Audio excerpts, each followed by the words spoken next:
Oh my God, everybody, appointment setting. I've got to be on the phones today. Welcome back to Medicare Millennials, channel where Ethan and I just share our journey and chronicle what we have going on building a large, long-term, successful, renewal-based Medicare business. And one of the biggest questions I get is, should I hire an appointment setter? Yes, you should. But let me break that down a little bit. Again, my name's Kenny Lamons. Please like and subscribe.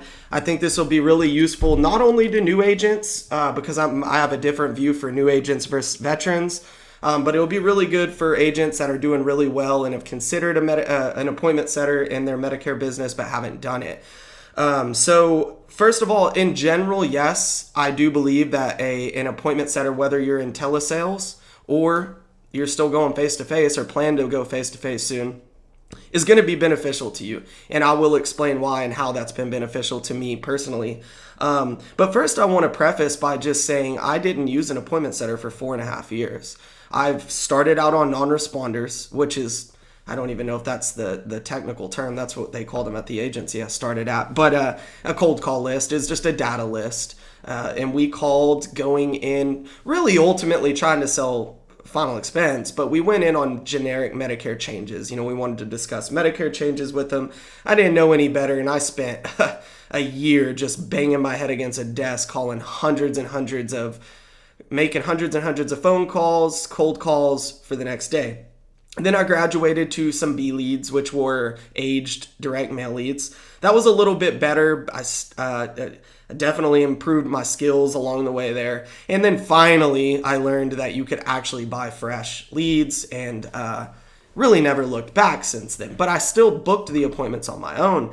And I don't do well working from home. I don't have a home office. I'm here, believe it or not, my business partner and I, we rent an apartment in downtown Fort Worth for our office, so it's pretty cozy. But we have no distractions here, which we really like. But the moral of the story there is I don't like to make appointments while I'm at home. There were times when I would go out I have 2 young kids, so it's tough inside. I go out into my pickup truck, I'm on Bluetooth going over the speakers, and I would make appointments. But generally, I made an office day out of it to book all my appointments, which is kind of a waste of time. So nonetheless, the point that I'm making is the moment that I pulled the trigger and stopped looking at an appointment center as an expense and instead looked at an appointment center as a way to grow my business and make my life less stressful, I pulled the trigger and I will never go back. So and one other caveat before I jump into it. If you're a brand new agent, I encourage you to book your own appointments for a minimum of 6 months. There is no better learning curve as far as your sales skills, your speaking skills, your objection overcoming skills, your just all around skills as an insurance agent are going to improve dramatically. You're going to learn your market. If you can set the appointment, you can make the sale, period. So I do encourage you to start out booking your own appointments just for a learning and experience deal, and then graduate to an appointment setter when you're ready. But for anybody that's ready for one, what does it help? Well, number one, it increases efficiency. You can spend more money on leads and spend less time in the office or on the phones. Okay, that's very straightforward, right? Now, if you get an appointment setter and you don't buy more leads, then I would still consider it because I don't like being on the phones. But, the point is so that maybe you can go from 3 days in the field to 4 or 5 days in the field or more. So it helps with efficiency, less office time, less phone time. Here's a big one that, especially in Medicare, this is giant. It creates amazing third-party credibility with your prospect. So when you're ready for that appointment, I start off every appointment like, "Hey, good morning, Miss Smith. This is Kenny Lamons. I was scheduled to talk to you today about blah, blah, blah from the Medicare cards you sent in." And you actually spoke with the lady in my office named Taylor. She set us up to talk today. Does that ring a bell? And it kind of just makes you look like an agency owner or a professional because somebody else is setting that prospect up with an expert that's actually licensed to go over the information. Third-party credibility through the roof with an appointment setter. And then for me, it's just less stress. I focus number one on running appointments and maintaining my book of business. And outside of that, I've got a family, hobbies, a life. I'm not somebody that works 90 hours a week.